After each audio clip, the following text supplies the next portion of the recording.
Shalom Lukulam. Hello, everybody. My name is Paul Gross. I'm a senior fellow at the Menachem Begin Heritage Center here in Jerusalem.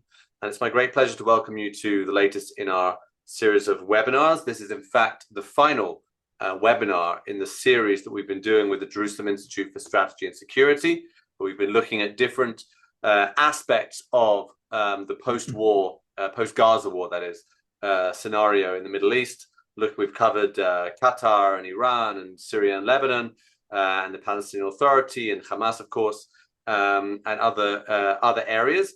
And for our final discussion, we're going to be focusing on a country which I think is probably not discussed anywhere near enough, maybe because it hasn't been part of the historic Arab-Israeli conflict, not least because it's not Arab, but is increasingly important, I think, in the wider Middle East, and making its influence felt in the Middle East, and certainly in recent years has been a thorn in Israel's side. We're going to be talking about Turkey, and we're going to be doing so with one of Israel's leading experts on that country, Dr. Hay Eytan Cohen Yanarocak. He's an expert on contemporary Turkish politics and foreign policy, Turkish-Israeli relations, and also the Kurds, not only with the JISS, but also with the Moshe Dayan Center for Middle Eastern and African Studies at Tel Aviv University. He's co-editor of Turkey Scope, which is a publication of the Moshe Dayan Center. Hay Eytan Cohen Yanarocak. Thank you so much for joining us. Thank you very much, dear Paul, for this distinguished platform. Good evening.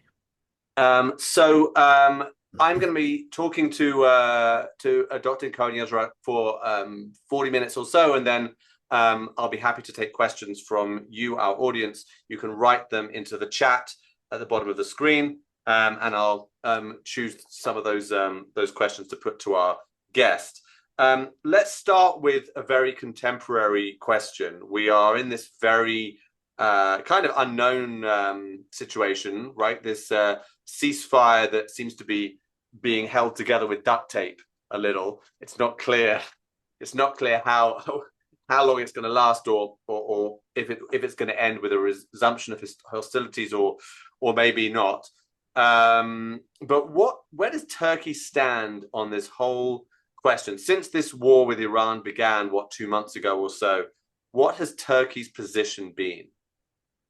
Okay, so let me answer this question by highlighting a very important difference between the secular Turkey of 1990s and the current leadership under Recep Tayyip Erdogan.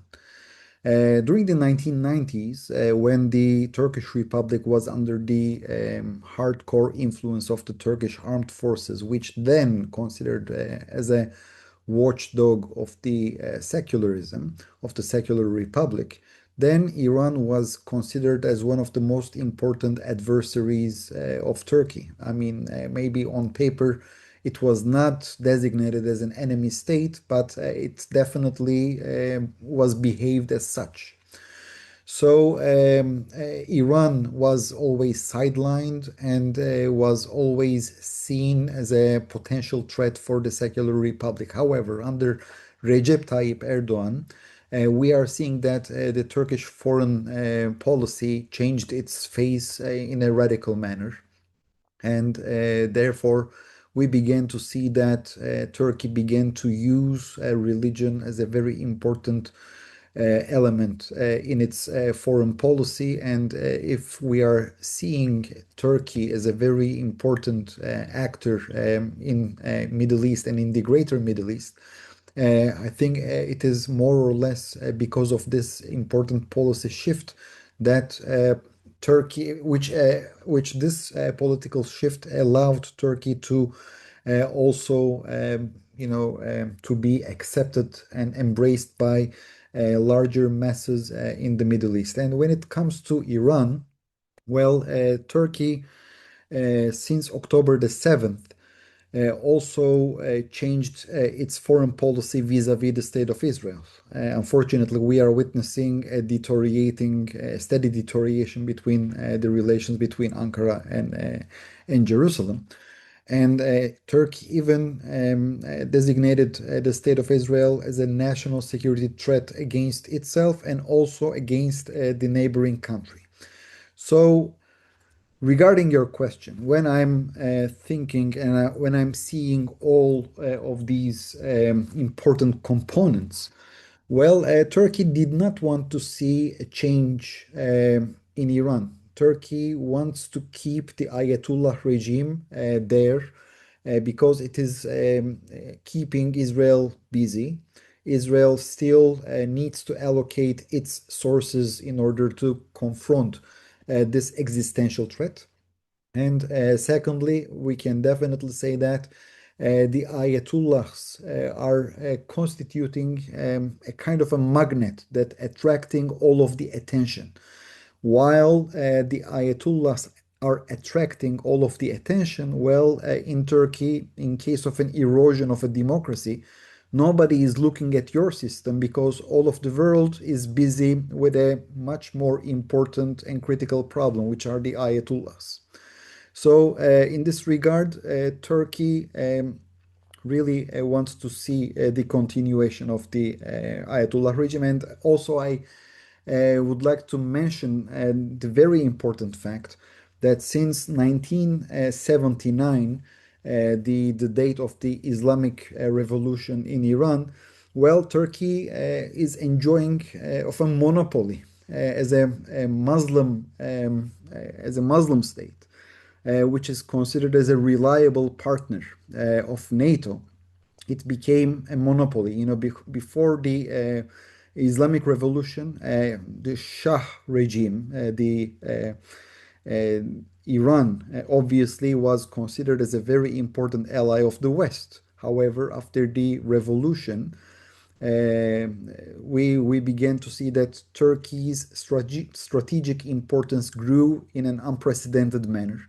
And therefore, in case of a regime change, most probably this regime would be replaced by a pro-Western or pro-Israeli, let me say, a new government which will definitely shake Turkey's monopoly. And besides that, I already mentioned about Turkey's reservations and concerns regarding Israel. So, from Ankara's point of view, Israel is adopting a so-called containment policy vis-à-vis Turkey. In the south of Turkey there is Cyprus, in the west of Turkey there is Greece, and in their opinion, in case of a regime change in Iran, then Israel would also contain Turkey from the east. Logical, not logical. I'm not going to get into details. I'm only revealing you how the Turks are seeing the things, and therefore they do not want to see a regime change. Another important factor here is also the state of the political rights of the Kurds. I mean, collective political rights. In Iran, as we know, in the western side of the country, in Roj Helat region, there is a very significant Kurdish population. And in case of a fall of the regime, these people may revolt and may acquire some additional political rights, which may trigger a domino effect also for the Kurds who are living in Syria, in Iraq, and more importantly, in Turkey. So Turkey does not want to see it. When I'm talking to you and when I'm answering this question, I keep thinking in new parameters, and another important parameter why Turkey doesn't want to see the fall of the regime. Well, in case of a regime change, most probably the supporters of this Ayatollah regime will escape Iran, and they will turn into refugees. And these refugees will most likely, instead of going to Pakistan or any other Afghanistan, these kind of states, they would most probably will come to Turkey. And I only would like to remind to our audience that during the Syrian civil war, approximately Turkey had to absorb more or less like 3 to 4 million people. And this created a xenophobia, this created unemployment, and therefore this will create a very important headache for Turkey. Long story short, when we are looking at this big picture, Turkey does not want to see a surprise. Turkey does not want to see a new waves of revolutionary changes in the Middle East, but rather Turkey would like to see a weakened Iran. Okay, please, I would like to make it very clear. Ankara does not like the ideology of the Ayatollah regime. It is not related like an ideological affinity. It is pure realpolitik, but it is far different from Turkish foreign policy of 1990s. And when you're looking and judging Turkey from this angle, well, maybe their point can be seen as a reasonable thing. But on the other hand, we also should talk about the moral stance of this foreign policy. Well, if you are calling yourself as a member of NATO, and if your ally, the United States, is fighting a war here, so maybe you should not, remain so pro-regime. Maybe you could be more neutral, even if the Turkish foreign, minister and the foreign ministry is trying to make an impression as if they are neutral and they try to to calm down the tension between Iran and the United States. Their agenda is seen very clearly. They are for the Iranian regime. And another important indicator for that, during the war, the Turkish authorities did everything possible not to allow anti-Iranian regime protesters to protest in Turkey, but rather they allowed pro-regime protesters to demonstrate against the United States and Israel. And as to protest against the state of Israel is very understandable and very acceptable in today's Turkey. Unfortunately, since October the 7th, we are seeing a very clear anti-Israel trend, and it did not start with Israel's military campaign in Gaza. It started on October the 7th when Israel was the victim. And even on that very day, people only began to speak about very briefly about the Hamas's atrocities in Israel, and then they solely focused on Gaza, and which explains us more or less everything. So, bottom line, Ankara is very much interested in seeing Ayatollah regime to survive in order to preserve its own national interests. I want to ask a broader question about President of Turkey in a second. Just before I do, you mentioned Hamas there. Yeah. Many people watching will know that Turkey has welcomed Hamas leaders and other things to Turkey. What's the exact nature of the relationship between the Turkish government and Hamas? Well, that's a good question. First of all, I would like to underline the fact that Hamas is considered as a part of the greater Muslim Brotherhood movement. And obviously, even if they are not declaring themselves as such, also Turkey's Justice and Development Party is considered as an offshoot of a Muslim Brotherhood movement. And we can definitely say that, especially after the October the 7th, but also before, we saw that Ankara hosted senior Hamas figures very frequently in Ankara and in Istanbul. They provided them legitimacy when they hosted them in an open manner with the press and with the cameras. According to open source intelligence, many Hamas members, unfortunately, they also received Turkish passports. and many important Hamas figures, including those who were eliminated by the Israeli Defense Forces, like Ismail Haniya or Salah Aruri, they were frequent guests of Erdogan and Foreign Minister Fidan. It's a known fact. And after October the 7th, this entity, Hamas, is glorified in Turkey as an freedom fighters organization. President Erdogan himself glorified this entity under the roof of the Turkish parliament. In my opinion, this was very unfortunate. It marked a clear deterioration, a landmark deterioration in the relationship. At the same time, Israel, in numerous times, unfortunately, was delegitimized and was given different nicknames like genocide gang, etc., etc. Also, Israeli Prime Minister Benjamin Netanyahu, again, he was frequently delegitimized by President Erdogan and all Turkish state apparatus.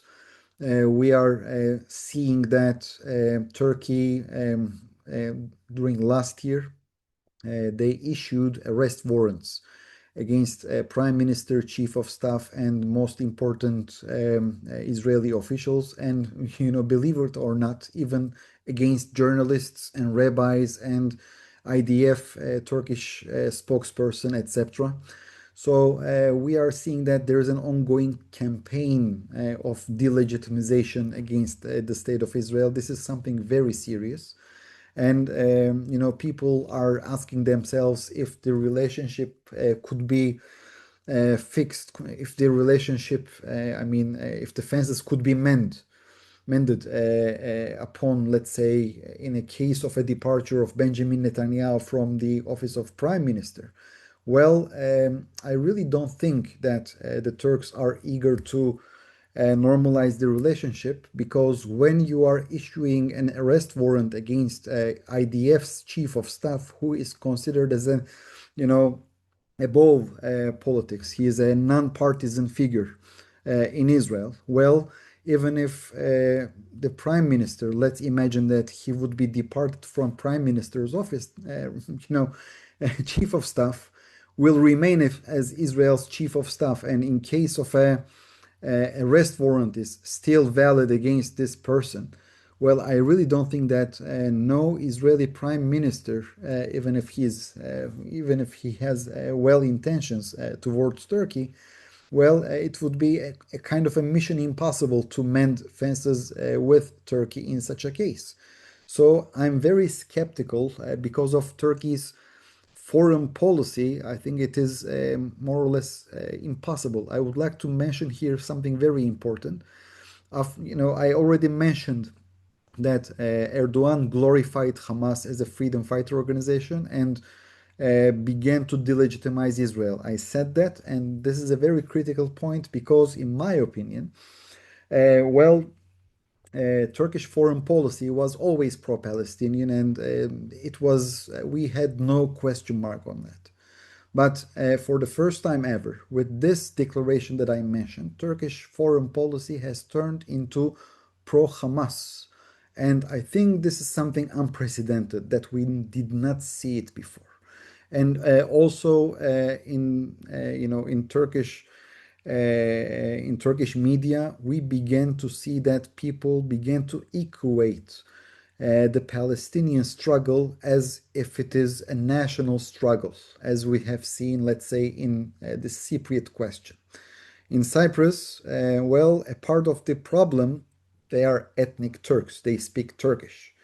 But let us remind to all those Turks, if they are, watching us, or to our audience, that Palestinians are not Turkish. Okay, Palestinians are Arabs. They are, of course, Muslims.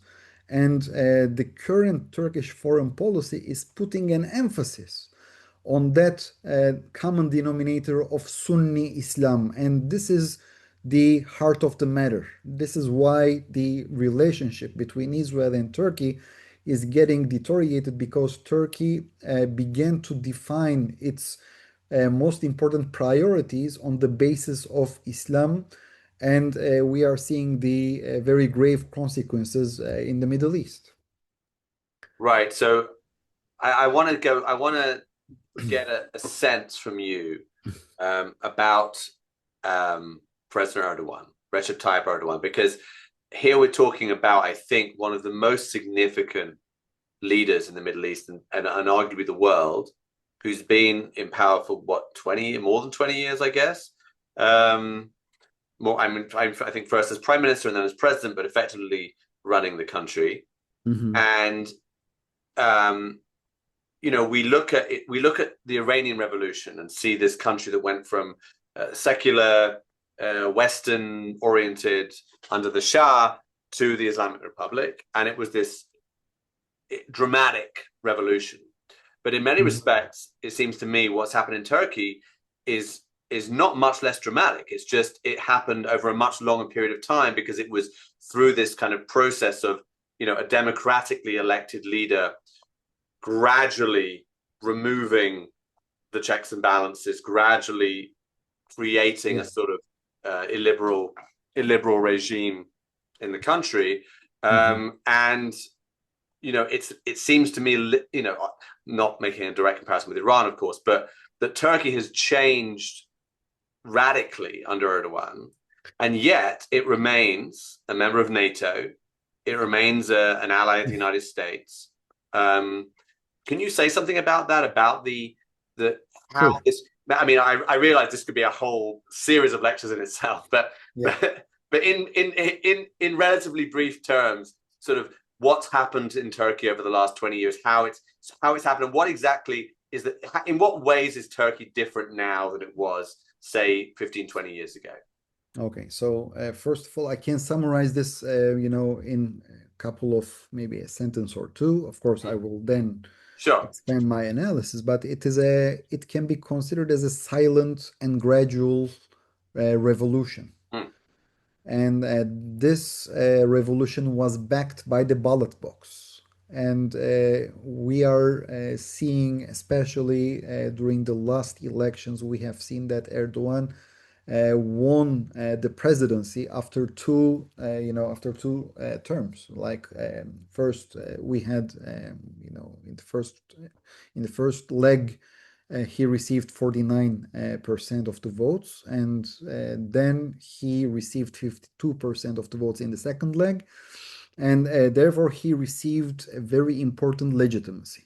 Okay, but today, while we are counting down the next elections, we are seeing his most important rival, Mayor of Istanbul, Ekrem İmamoğlu, is behind the bars. He was sent to prison, with false charges, and I can definitely say that this is a political assassination. You're not killing the person, but you're sending him to prison. And I only would like to underline the fact that the most of the judges in Turkey are nominated or by Erdogan himself, or by the Justice Ministry, or by the Turkish Parliament, and the judges themselves can nominate themselves. But given the fact that Erdogan Justice Ministry and the Parliament since 2010 are nominating judges within the years, we can definitely say that we cannot talk about a separation of powers in Turkey as Montesquieu,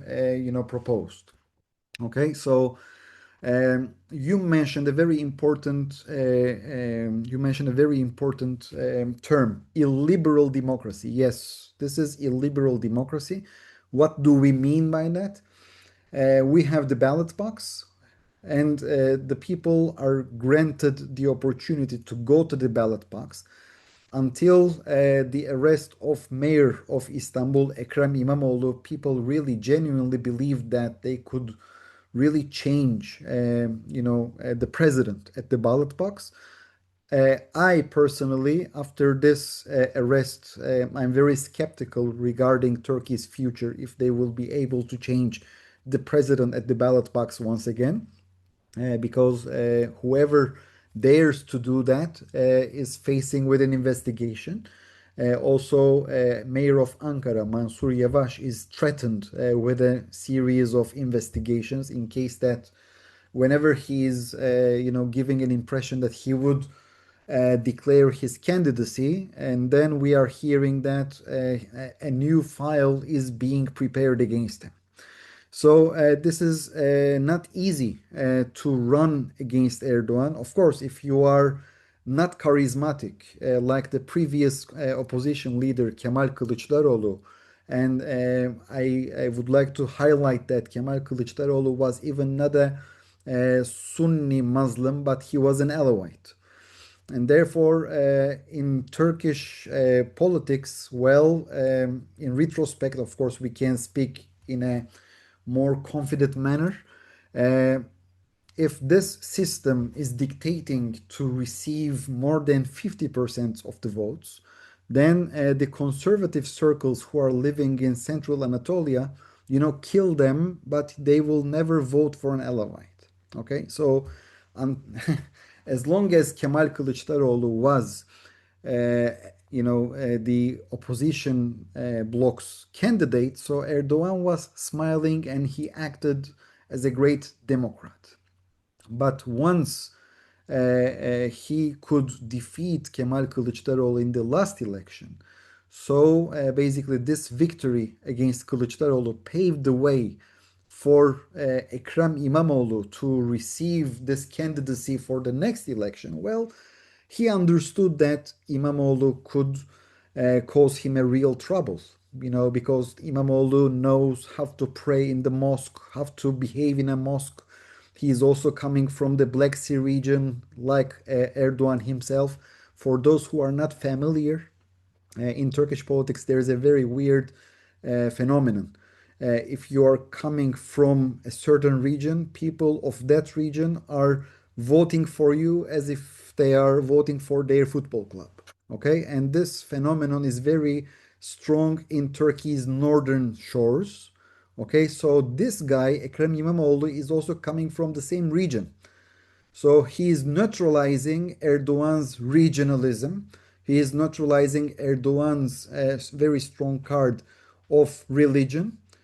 Okay, and he is young, and he was the one who was capable of defeating Erdogan's candidates in Istanbul's municipal elections. So he basically was highlighted that he was the one who could defeat Erdogan himself. So İmamoğlu proved that Erdogan is someone vulnerable, like a real person. He is not a semi-god.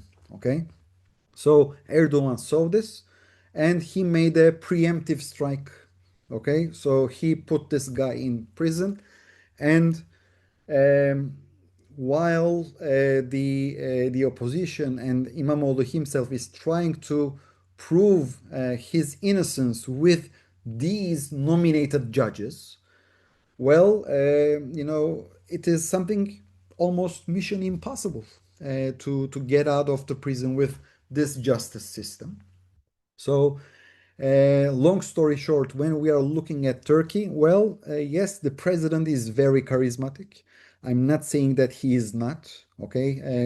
Other than that, he could not rule his country if he was not such a charismatic person. As a mother tongue speaker of the Turkish language, I can definitely say that he has an ability, he's a great orator. He's like a magnet that he's attracting you. Even if you don't like what he says, he is causing him to listen. Okay, he is causing you to listen to him. Okay, this is something I think that's a talent. Okay, and he also knows Turkish people very well, and he is very well known as a charismatic leader. And in Turkish politics, how can you understand that masses are supporting a person? Well, if you are going to look at the Turkish history, you can definitely see that all of the leaders, remarkable leaders in the Turkish history, they had nicknames. like Atatürk. What is Atatürk? It's a surname, right? But it was a surname that was designed for him, the father of the Turks. Um, the second president, Ismet İnönü, was the national chief. Adnan Menderes was the Mister. Süleyman Demirel was the father. Bülent Ecevit was the black son. Necmettin Erbakan was the Mujahid, right? Etc. etc. These leaders, they left their mark to Turkish politics. In case of Erdogan, Erdogan has many different names, like the tall guy, the strong guy, Reis, like he is the president, but like a gang leader, okay, like um, not an elite one, but a person from the masses. Okay, this is the very important message that he is giving to his constituency, that he is not from the old elite, but rather he is representing the people themselves. Okay, so we are talking about an anti-elite government which is receiving its support through, let's say, social media and institutionalized media from the masses, and obviously is legitimizing itself through neo-Ottomanism, okay, through Islam. So, by the way, let me define neo-Ottomanism for our audience. As we know, Turkey is considered as a successor state of the Ottoman Empire. The Ottoman Empire, on paper, survived between 1299 and until we can say more or less with 1920 with the Treaty of Sèvres. But let's speak about proclamation of the Republic 1923, etc. So we are talking about a very important entity, okay, that Turkey sees itself as its successor state. So, unlike the secular republic historiography that saw itself as a separate entity, okay, that did not want to associate with the Ottoman past, but rather with secular republic, with the revolutions, westernization, Europe, Modernity. etc. Yeah. Yeah. So under Recep Tayyip Erdogan, we began to see that the core emphasis was put on the Ottoman glory, and the desire is the neo-Ottomanism is the desire to revive the Turkish influence in the ex-territories once upon a time was ruled by the Ottoman Empire. So we are talking about the Balkans, Northern Africa, obviously the Middle East, Caucasia, Crimea area. Okay, so we are talking about a very large area. And these people who are now leading Turkey, they are emphasizing something that I would like to quote Erdogan himself. He says, Turkey is greater than Turkey. Turkey's boundaries are far bigger than today's Turkey's boundaries. Wow. Okay, so this tells you something.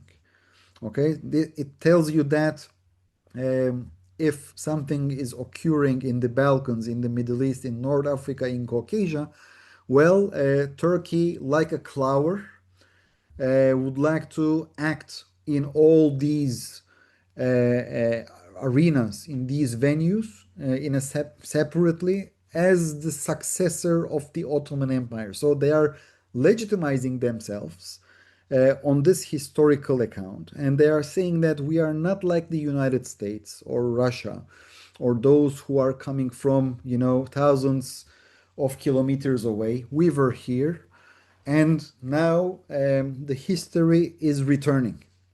So this is their message, and more or less, and when we are looking at history, yes, they were ruling all of these regions during the last 100 years. It is true, but and we respect it. But today there are new nation states on these lands, and the sovereignty of these new nation states should also be respected. And we should not forget and highlight, yes, the Ottomans were here, but it became history. So today we have Israel, Egypt, Jordan, Syria, Greece, Bulgaria, Serbia, and many others. Okay? But of course, if Turkey would like to exercise a kind of an influence, so we can welcome that influence in condition that it would be constructive. Other than that, unfortunately, there would be a friction because that particular influence would be interpreted and would be perceived as a problematic one. So this is the crucial problem. Right, right. So I want to talk a little about something you just hinted at, which is Turkey's regional ambitions and its influence beyond its borders, and particularly the extent to which its ambitions clash with Israel.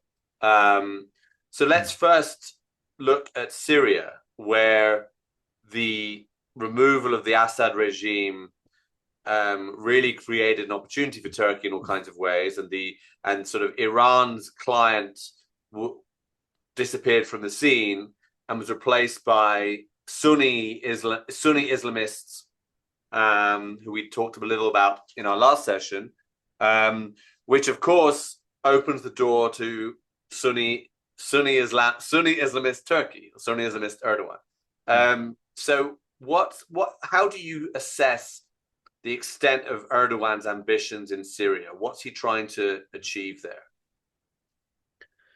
Well, we are all witnessing, historical days. We all saw how the Assad regime was toppled, and I assume that we remember how during this Syrian civil war, Turkish administration did everything possible in order to arm the Syrian opposition, including the Free Syrian Army, and of course they also supported this Hayat Tahrir al-Sham, which later gave birth to the current Syrian regime. So that was a very important gamble for Turkish foreign policy. For years, they had to absorb many refugees. As I mentioned, it triggered xenophobia, it created unemployment. Erdogan was criticized at home very much. But at the end, Erdogan won that gamble once again, and we saw the fall of the Assad regime. And let us do no mistake. Let's make no mistake. When Russia was very busy with the war in Ukraine, and Hezbollah terrorist organization was hit in a dramatic manner by the Israeli Beeper historic operation. Well, the most important supporters of the Assad regime, well, they or weakened in a very significant manner, or they could not function. Yeah. Okay, so Israel paved the way for the collapse of the regime, and Hayat Tahrir al-Sham, within days after the offensive they launched in December, they managed to take control of all Syria, and the rest is history. Now, today, we are seeing that Turkey has turned into, in my opinion, one of the most important states which is influencing Syria. Still, some segments, some cantons of Syrian territory are under Turkish occupation, like Afrin, Jarablus, Azaz, all of these regions. The Turkish armed forces did not withdraw from these territories. So definitely, we can definitely see the Turkish presence there, and Turkey is also eager to increase its presence in the center of the country and in the south of the country. Last year, I assume that some of our audience may recall that in during March and later April, there were some reports that the Turkish armed forces prepared to station in central Syria to integrate their new army bases in order to expand its Turkish influence in this country. However, we also saw that the Israeli air forces conducted precise preemptive strikes there and prevented Turkey from stationing there. So it was a very clear message to Turkey. We, Israel, definitely accept your presence in northern side of the country, and in an de facto manner, Israel did uh, acknowledge the Turkish influence in northern Syria.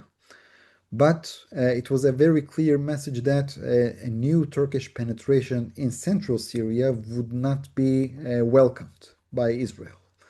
And luckily, this bold move, bore its fruits, and Turkey did not station there. Even if there were some rumors in the Turkish media last week that Turkey may retry to station in these areas once again. However, we still do not see that it is embodied on the field. So Turkey definitely would like to turn Syria into its, we can say, more or less as a protectorate state. Turkey is very much interested in turning this Syrian administration as its number one customer when it comes to the defense industry. They are going to arm this administration, the new Syrian army. They are going to train this Syrian army, and we should underline here a very important fact. Turkey is not an ordinary state. As we mentioned several times in tonight's talk, Turkey is a member of NATO. It means that it will also provide the know-how of military, perception and training, the knowledge of NATO to a non-NATO member, which will turn Syrian army into a more complicated and more complex. Unfortunately, we still have to name it as an enemy because, unfortunately, the hostilities between Israel and Syria still continue. And Turkey may also use Syria in order to diminish Republic of Cyprus's exclusive economic zones. We all know that Turkey does not recognize Cyprus, and especially Turkey does not recognize Republic of Cyprus's exclusive economic zone. I would like to make here a very important point that Turkey does not recognize and is not a signatory of the United Nations Convention Law of the Seas, which is giving every island the right to declare 12 miles of territorial waters, and of course exclusive economic zone as well. So Turkey disregards the island's special status, and at the expense of Republic of Cyprus's exclusive economic zones, it is declaring its own exclusive economic zone and territorial waters. So the Turkish administration may also use Syria's territory also to demonstrate power and to violate the Cypriot exclusive economic zone also from that region. And this is also crucial. And this is more or less, I tried my best to summarize you the Turkish ambitions in Syria, to turn Syria into its own protectorate state, Yeah. and to use its territory and to enjoy to enjoy, privileged status, we can Yeah. say. Yeah. Um, we're running a little short on time, and we have quite a few questions. Maybe I'll just ask briefly, or if you can answer briefly about the Eastern Mediterranean, because many will know that Israel has been engaged in closer ties with Greece and Cyprus in recent Mhm. years. And if you can talk about like where, I assume that is with Turkey in mind. What's the how do you assess that whole sort of regional development? Well, I think the most important architect of the Israeli Hellenic alliance, when I'm saying Hellenic, I'm including Greece and Cyprus Cyprus all together, together. Yeah, I think the most important architect of this alliance is Recep Tayyip Erdogan himself. yeah. Mm, Before the Mavi Marmara flotilla of 2010, we do remember that the Israeli Defense Forces and the Turkish armed forces they conducted military drills together. The very famous military drill, the Anatolian Eagle, was the great example, or Reliable Mermaid, together with the United States, that was conducted in the Eastern Mediterranean. Very important. These are very important examples. However, when Ankara began to attach its Israel policy to the Israeli-Palestinian conflict, mm, well, unfortunately, since Operation Castlad, we are witnessing a steady deterioration in the relationship since December 2008. And then we saw the infamous Davos crisis between the deceased Israeli President Peres and Erdogan himself. And the rest is history. We had many, many, many different crises. So this is the main problem here, that Turkey has pushed Israel into the arms of the Hellenic states. And, let's imagine ourselves in a kindergarten. If you do not want to play with me, I will find new friends, yeah. and most probably the ones who are hating you will most probably will come to play with me because you're hating me. Okay, this is, in my opinion, more or less is a kindergarten law. That's how I see the things. If you do not want to play with me, someone will play with me. Okay? So Greece and Cyprus, they approached to the state of Israel, and these three states began to acknowledge their national interests as the most important thing for themselves. From the Israeli point of view, Cyprus, of course, its strategic location is very important, but let us also not forget Cyprus is a member of EU. Also, Greece is a member of EU, and for Israel, it is crucial to have good friends in the European Union, because obviously we have some antagonistic actors like Pedro Sanchez, or Ireland, right? Yeah. Spain, Ireland, Yeah. Slovenia, etc. So we definitely need such countries in Europe. And I already mentioned the fact that Turkey, unfortunately, began not to collaborate with Israel when it comes to the military drills. For instance, after the Yeah. Mavi Marmara flotilla incident, we saw that Turkey canceled Israel's participation in Anatolian Eagle military drill. So the fact that Greece and Cyprus they opened their airspace for the Israeli Air Forces, it was very, very important for the Israeli Air Force, because unfortunately our airspace is very limited because of our territories. So it became a crucial component in Israel's national security. Also these Hellenic states turned into very important customers of the Israeli national defense industry. It created a very important income.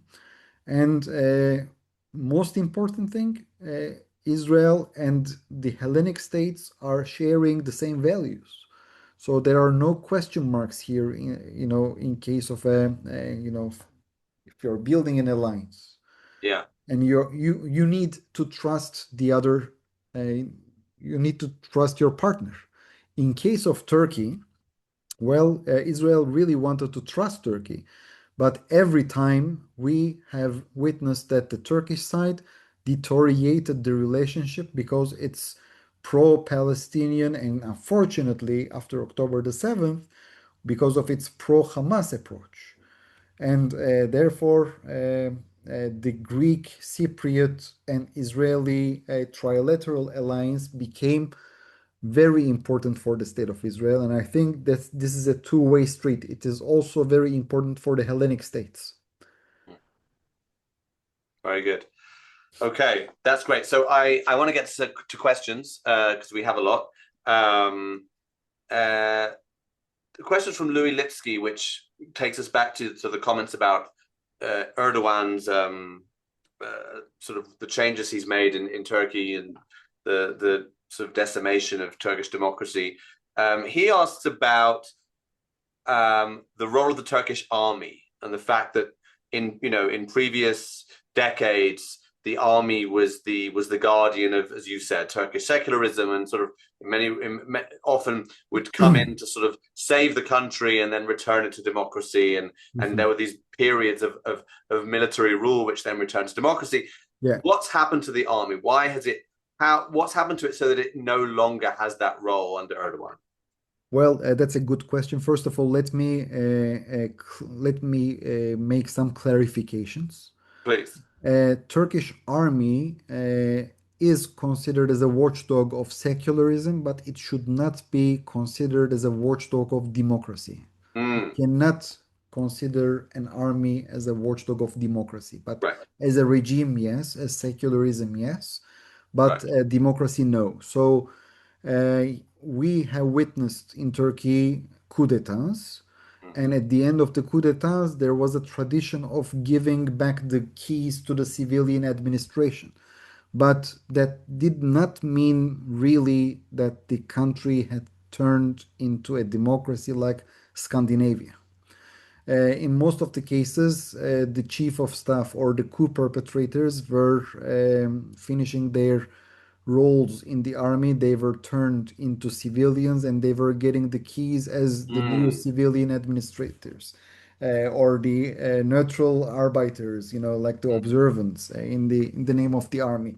So we can definitely say that Turkey was never a real democracy, and it was always an illiberal democracy. But today is this illiberalism is felt in a more is even more because of transparency. Once during 1980s until 1980s, if we are going to focus on three important military coup d'etats, well, then we had only one radio and one television channel.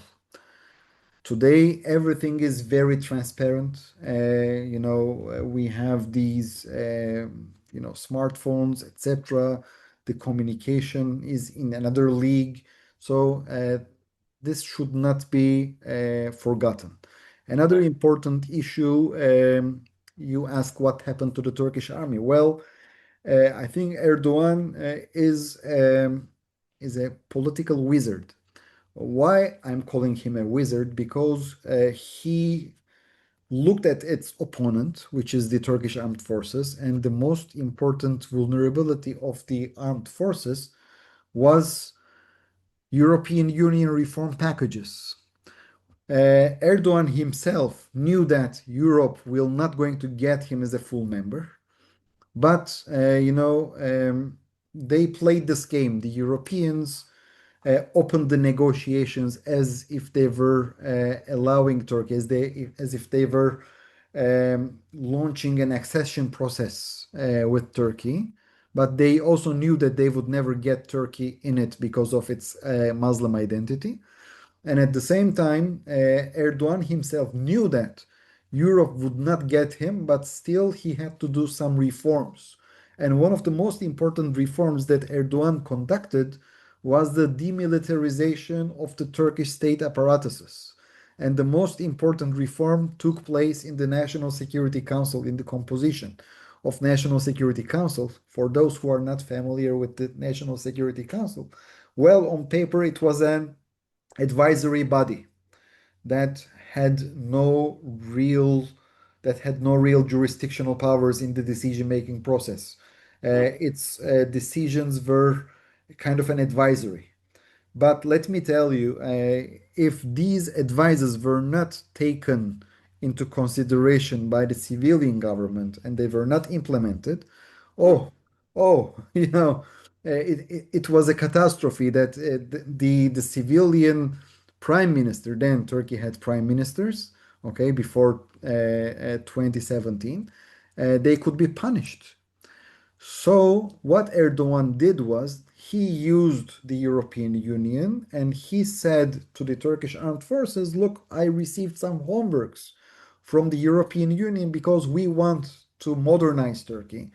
We want to westernize Turkey as our forefather Atatürk wanted. So yeah. please do not constitute here as an obstacle. Remove yourselves and let us do this demilitarization packages. It is not my idea, but it is the idea of the European Union. And when there was an opposition from the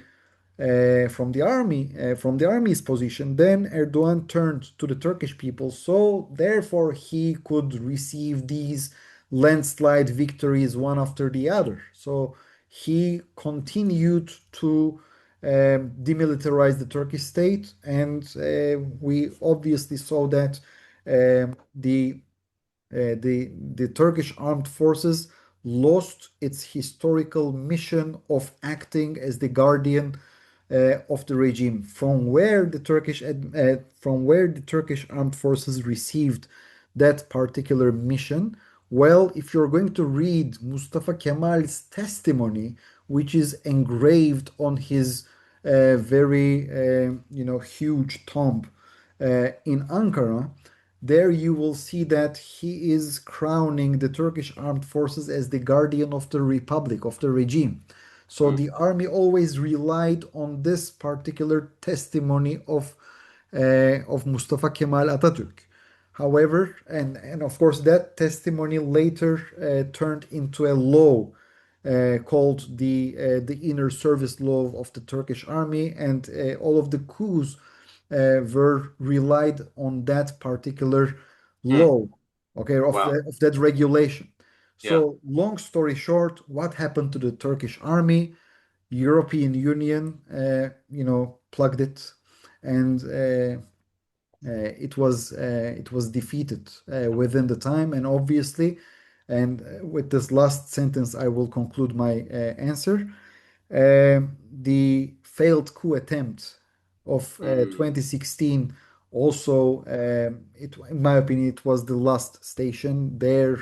The Some of the army people who wanted to get rid of Erdogan together with other haters of Erdogan, they formed a coalition, but they failed, and the rest is history. So the Turkish army is no longer considered as a very important opponent in the state. yeah. Okay. I mean, that's obviously hugely consequential, as it turned out. There's a question here, something we haven't covered at all, but it might be of interest, is the Jewish community in Turkey. Hmm. Jonathan Forstad asked, "What's the state of the Jewish community? Are they free to express Zionist sentiment in any way?" And Maybe not. maybe I could just add a more general question to that, which is how Hmm. many people are we talking? What's the size of the Jewish community in Turkey? Look, I can give more or less Yeah. a number. It's like 12 to 13,000 people. Mm, If let me concretize it for you, you cannot fill a football stadium with that kind of a number of people. yeah. For instance, in Israel, we have Sami Ofer Stadium, more or less, if I'm not mistaken, like 30,000 or Yeah. 35,000 people. So you cannot fill the stadium of Sami Ofer in Haifa with the all Jewish community in Turkey. So it is giving you a Yeah. proportion. Well, I can definitely say you that we should evaluate the situation of the Turkish Jewry in two different periods, before October the 7th and after October the 7th. The Turkish Jews, never identified themselves as Zionists in the public sphere. They never did that. But even if they loved Israel in the public sphere, they didn't do it. But it didn't mean that they are not, they do not believe in Israel, or they do Mm. not see any kind of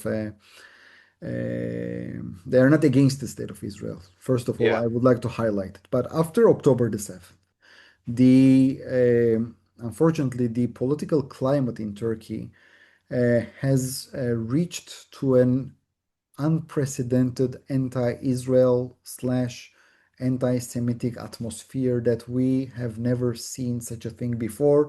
And in many cases, many people in Turkey, they began to equalize the Palestinian struggle with Turkishness.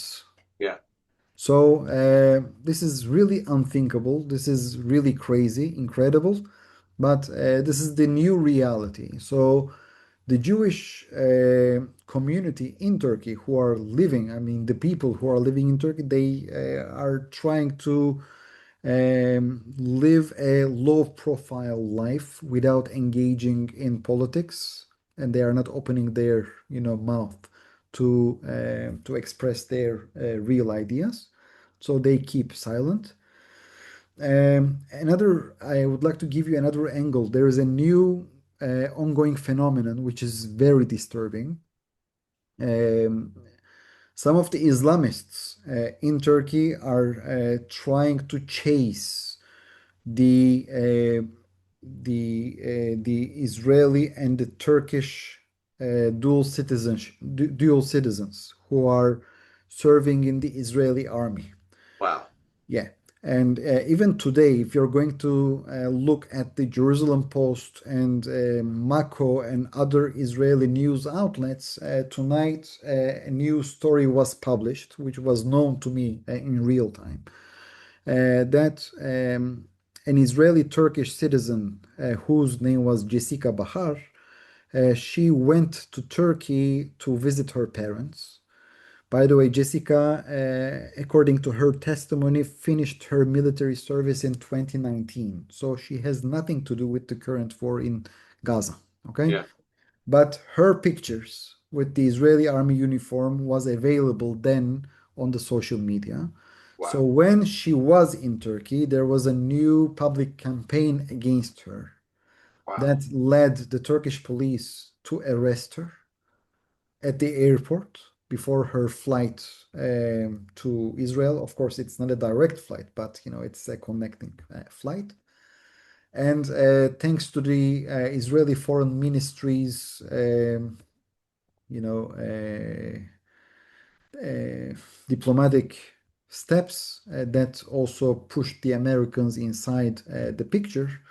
So then this lady was released from the custody, and she was taken back to Israel. In the meantime, we have witnessed more or less like 12 or 13 more cases like her case. But luckily, these people are all in Israel, and they were not arrested by the Turkish police because of these complaints. But But now, yeah, no, I was going to say, I mean, but she wasn't attacked. It wasn't that she was attacked by Turkish Islamist citizens. She was arrested by the police. So are you yeah. telling me So that, the are you the telling me that the Islamists, Turkish law that serving a Turkish citizen serving in the IDF is well, formally illegal in Turkey? well, there is no such a law. Israel is not considered as an enemy state, Right. So so we are how? seeing here an arbitrary Right. practice. Arbitrary practice, right? Okay, so it is harassing those who are serving in the IDF. Maybe you know that you're going to be released, but the fact that you are arrested by the police in the airport and lots of people are tweeting against you, I assume that it is not a pleasant experience, Right. Sure. right? So this is the case. Like the people are filing a complaint. Until the complaint was crystallized, well, you may remain under custody. Mm. But in this case, Israel intervened together with the United States and they freed her. But of course, this will not forgotten by the Jewish community in Turkey because obviously it is creating a mistrust between the people and the Turkish state. Because at the end, I would like to highlight once again that serving in the IDF as a citizen of Israel is not considered as an illegal act in Turkey. So we are seeing here an arbitrary act. So this is very much concerning. And those who are nowadays are serving in the Israeli army or the children of the dual citizens who are living currently in Israel, Mm. well, they feel very much concerned because they understand that this is something not sustainable. Yeah. Wow. Okay. I mean, that's pretty dramatic. That's pretty dramatic stuff. I we have a number of other questions, but we're a little over time. So I'm gonna maybe we'll just ask one more question, which relates to Turkey's foreign ambitions, and it's a question about whether Erdogan has any. The question says northern ambitions vis-a-vis Russia, the Black Mm. Sea, and Europe. Well, I can summarize it very shortly. As maybe you are familiar, also our audience may be familiar from the news that Turkey is seeking to act as a very important mediator. Also, in the case of Ukraine and Russia, Hmm. again, it sees itself as the successor state of the Ottoman Empire, and once the shores of northern Black Sea were belonged to the Ottoman Empire. And therefore, Turkey sees itself as an important actor here. And make no mistake, Turkey is the only NATO member, apart from the United States, that it is capable of talking both with Ukraine and Russia. Hmm. Uh, Turkey sold Bayraktar UAVs to Ukrainians so that they could kill as many Russians as they could. Hmm. At the same time, the same Turkey allowed the Russians to circumvent the Western sanctions, via its territory, and the Russian oligarchs escaped to Turkey and they whitewashed their money in Turkey. So it is Hmm. not a black and white game here. Right. And Turkey is using all of its capabilities to maximize its profit also in that region. And when it is coming to the European Union, well, let me say, um, because of this current war in Iran, we are seeing that the NATO alliance is shattering because, as we all see, that Donald Trump is questioning the very existence of NATO. Yeah. And the Europeans, when they are looking at their eastern flank, well, they are seeing two big powers, two great powers, Russia and Turkey. They do not want to add Turkey as an additional headache for their security concerns Right. because their core concern is Russia. And therefore, they do not want to sacrifice Turkey. They do not want to be pissed off with Turkey. And therefore, they are nowadays doing everything possible to make Turkey calm, to please Turkey. How do we see the things? For instance, the British They are signing Eurofighter jet bids with the Turks on the Mm. same date that Keir Starmer came to Ankara. On the same date, Mayor of Istanbul, Ekrem İmamoğlu, was charged with an accusation that he is a UK spy. Okay, so the same day that your the opposition leader, is accused by being a UK spy, you're coming to Turkey, you're ignoring everything, and you are signing a Mm. bilateral military agreement. In my Wow. opinion, that says everything, right? Before, could we imagine that the European leaders would keep silent to this kind of an erosion of democracy in Turkey? No, they would protest. Yeah. Now, nobody is opening their mouth. Uh, why? Because they are deterred. They are deterred because they know that Turkey is capable of creating so many security problems if it really desires against the Europeans.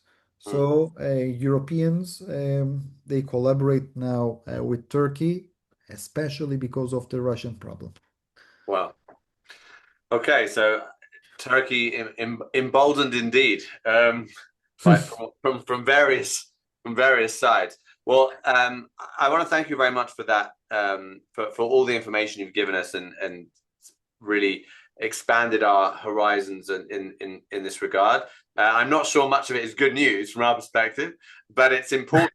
But it's important for us to know, and I think it will at least enable us to understand more when we read about developments with regard to Turkey in the future. We'll have much more of a background, thanks to your enlightening remarks. I want to thank everyone for joining us. I posted in the chat the link to the playlist of the previous series, the previous lectures, discussions in this series of the JISS.